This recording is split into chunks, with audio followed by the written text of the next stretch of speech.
अगर आपका सपना गवर्नमेंट जॉब का, वो भी बैंक में नौकरी पाने का है, तो फिर ये वीडियो आपके लिए ही है। इंडिया के नेशनलाइज्ड बैंकों में जितनी भी वैकेंसीज आती हैं, उन सभी वैकेंसीज को फिलअप करने के लिए जो एंट्रेंस एग्जाम कंडक्ट करवाया जाता है वो आईबीपीएस के थ्रू करवाया जाता है। और आईबीपीएस ने 2022-23 के लिए अपना वैकेंसीज के रिगार्डिंग क्लरिकल कैडर के लिए नोटिफिकेशन जारी कर दिया है। इट मीन्स आईबीपीएस के थ्रू क्लरिकल कैडर के लिए नेशनलाइज्ड बैंकों में वैकेंसीज का जो सपना है वो अब पूरा हो सकता है।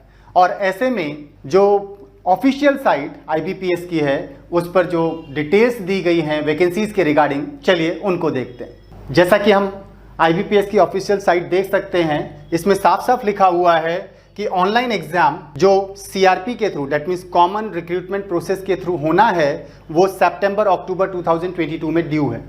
ओके, इसके लिए प्रोसेसिंग स्टार्ट हो चुकी है। आईबीपीएस क्लरिकल कैडर के लिए जो क्लर्क्स का एग्जाम कंडक्ट करवाने जा रहा है ईयर 2022 में, वो 31 मार्च 2024 तक वैलिड होगा। दैट मीन्स वो स्कोर कार्ड आपका 31 मार्च 2024 तक के लिए वैलिड है। इट मीन्स आपका जो भी एंट्रेंस एग्जाम होगा, उस एंट्रेंस एग्जाम के थ्रू अगर आप क्वालिफाई कर जाते हैं तो उसके बाद आपका मेंस एग्जाम होगा, और मेंस एग्जाम का जो रिजल्ट आपके पास होगा, जो स्कोर कार्ड आपके पास होगा, वो 2024 मार्च तक के लिए वैलिड होगा। दैट मीन्स इस ड्यूरेशन में अगर नेशनलाइज्ड बैंकों को रिक्वायरमेंट होती है, तब जिन्होंने भी एग्जाम को क्वालिफाई किया है उन्हीं में से सिलेक्शन लिया जा सकता है। जो डिफरेंट नेशनलाइज्ड बैंक आईबीपीएस के इस एग्जाम में पार्टिसिपेट कर रहे हैं, जिन डिफरेंट बैंक्स ने अपनी रिक्वायरमेंट आईबीपीएस को भेजी है टू कंडक्ट एग्जाम, वो ये हैं, आप देख सकते हैं। डिफरेंट बैंक्स हैं, नेशनलाइज्ड बैंक के सारे। आईबीपीएस ने फॉर्म फिलअप, फीस सबमिट के रिगार्डिंग जो डिटेल्स जारी की हैं, उनमें रजिस्ट्रेशन स्टार्ट हो चुके हैं 1 जुलाई से, और ये 21 जुलाई तक कंटिन्यू रहेंगे। इसी ड्यूरेशन में एग्जाम फीस भी सबमिट की जा सकती है। एग्जाम के लिए जो कॉल लेटर्स आप डाउनलोड कर सकते हैं, उस कॉल लेटर्स डाउनलोड करने का ड्यूरेशन अगस्त है। सितंबर से एग्जाम से स्टार्ट हो जाएंगे। सितंबर एंड अक्टूबर के ड्यूरेशन में एग्जाम्स होंगे, और अक्टूबर लास्ट तक इसका फाइनल रिजल्ट जारी कर दिया जाएगा। इसके बाद मेंस की प्रोसेस स्टार्ट हो जाएगी। मेंस के लिए फॉर्म फिलअप का जो ड्यूरेशन रखा गया है वो अक्टूबर में है, और अक्टूबर के टाइम पर ही मेंस का एग्जाम भी ड्यू है। इसके बाद एंड फाइनली पूरी प्रोसेस अप्रैल 2023 तक कंप्लीट कर ली जाएगी, और इसके बाद अपॉइंटमेंट लेटर्स इशू करने शुरू कर दिए जाएंगे। 20 to 28 ईयर्स का कोई भी कैंडिडेट जिसकी एज 1 जुलाई 2022 को 20 से 28 के बीच में है, वो इस एग्जाम के लिए रजिस्ट्रेशन के लिए अप्लाई कर सकता है। कैटेगरी वाइज एज में रिलैक्सेशन गवर्नमेंट के रूल्स के अकॉर्डिंग डिसाइडेड है। एजुकेशनल क्वालिफिकेशन ग्रेजुएशन कंप्लीट होना चाहिए on the date of 21 July 2022। That means इस डेट में आपके पास डिग्री होनी चाहिए। ग्रेजुएशन कंप्लीट होना चाहिए किसी भी फील्ड में, आइदर आर्ट्स, कॉमर्स साइड और साइंस साइड, व्हाटएवर, और या फिर इसके इक्विवेलेंट कोई भी डिग्री अगर होल्डर हैं, या फिर इसके इक्विवेलेंट कोई भी डिग्री होल्डर हैं, तो वो भी अप्लाई कर सकते हैं। अब बात करते हैं क्लरिकल कैडर के लिए जो एग्जाम कंडक्ट होना है, उसमें कौन कौन से सब्जेक्ट आएंगे, उसमें कितने क्वेश्चंस होंगे, कितने मार्क्स के होंगे, और उनके लिए कितना ड्यूरेशन अलाउ किया गया। तो क्लरिकल कैडर के लिए जो ऑनलाइन एग्जाम होना है, उसमें प्री एग्जाम में एक्चुअली 3 सब्जेक्ट्स आने हैं, जिसमें इंग्लिश लैंग्वेज का सब्जेक्ट होगा, जिसके लिए 30 क्वेश्चंस डिसाइड किए गए हैं। दैट मीन्स एग्जाम में 30 क्वेश्चंस आने हैं, जिनके लिए 30 मार्क्स अलाउड है, और इन 30 क्वेश्चंस को अटेम्प्ट करने के लिए 20 मिनट्स का टाइम दिया जाएगा। जैसे ही 20 मिनट्स का टाइम कंप्लीट होता है, ऑटोमेटिकली सेकंड सब्जेक्ट पर सिस्टम स्विच कर जाएगा।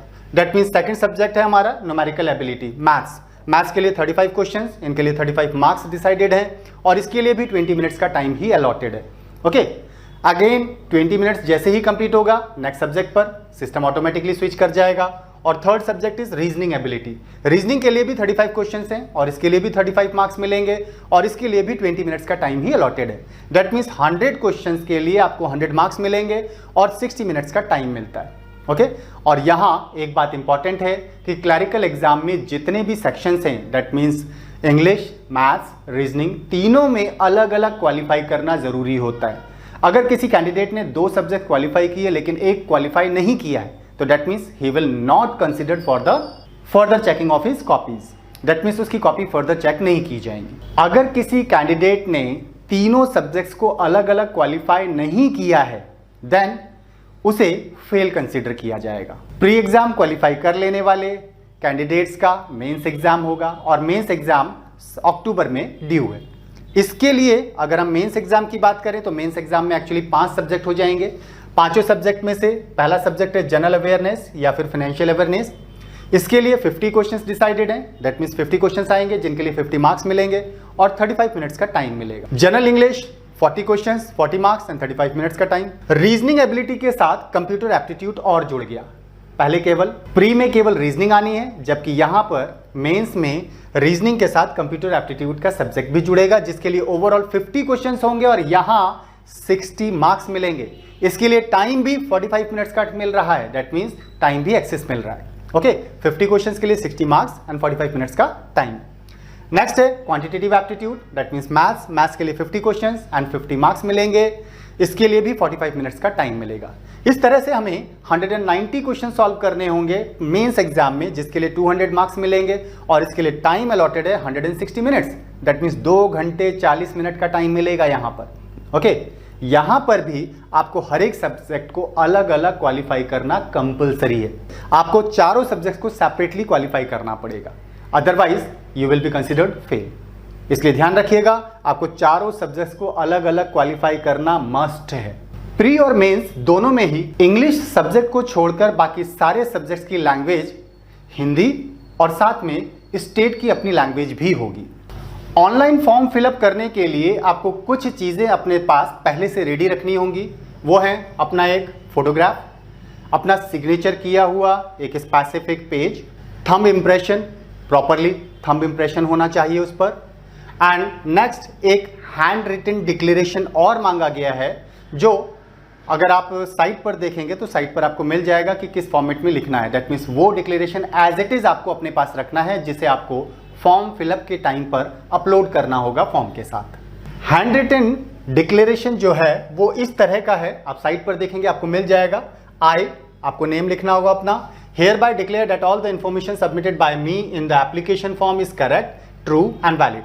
I will present the supporting document as and when required. Okay, ये डिक्लेरेशन हैंड रिटन में आपका होना चाहिए। ध्यान रखिएगा, ये डिक्लेरेशन आपको ही लिखना है, आप किसी दूसरे से नहीं लिखवा सकते। क्यों? क्योंकि जब आपका डॉक्यूमेंटेशन होगा तो आपकी राइटिंग चेक की जाएगी। इसलिए ये जो हैंड रिटन डिक्लेरेशन है ये आपकी हैंड राइटिंग में ही होना चाहिए। एग्जाम सेंटर की अगर हम बात करें तो ऑलमोस्ट हर एक स्टेट के हर एक डिस्ट्रिक्ट में एक सेंटर तो रखा ही जाता है, इसलिए आपको ये सोचने की ज़रूरत भी नहीं है कि हमें एग्ज़ाम देने के लिए कहाँ जाना पड़ेगा, कितनी दूर जाना पड़ेगा। मोस्टली हर एक स्टेट के हर एक डिस्ट्रिक्ट में एक सेंटर बनता ही बनता है, या डिस्ट्रिक्ट हेड में जनरली एक सेंटर होता है। ओके, इसलिए आपको ये सोचने की ज़रूरत नहीं कि हमें कितनी दूर जाना पड़ेगा एग्ज़ाम देने के लिए। अब कुछ बेसिक गाइडलाइंस ऑनलाइन रजिस्ट्रेशन के लिए अप्लाई करने के लिए जो स्पेसिफिक बेसिक रिक्वायरमेंट्स हैं उनको एक बार देख लेते हैं। तो रिक्वायरमेंट में फिर से देखते हैं। फोटोग्राफ की रिक्वायरमेंट है पासपोर्ट साइज का 4.5 सेंटीमीटर बाई 3.5 सेंटीमीटर। जब आप इसको अपलोड कर रहे हो तो उसका साइज साफ साफ लिखा है कि 200 बाई 230 पिक्सल्स का होना चाहिए और इसका साइज 20 KB से 50 KB के बीच में होना चाहिए।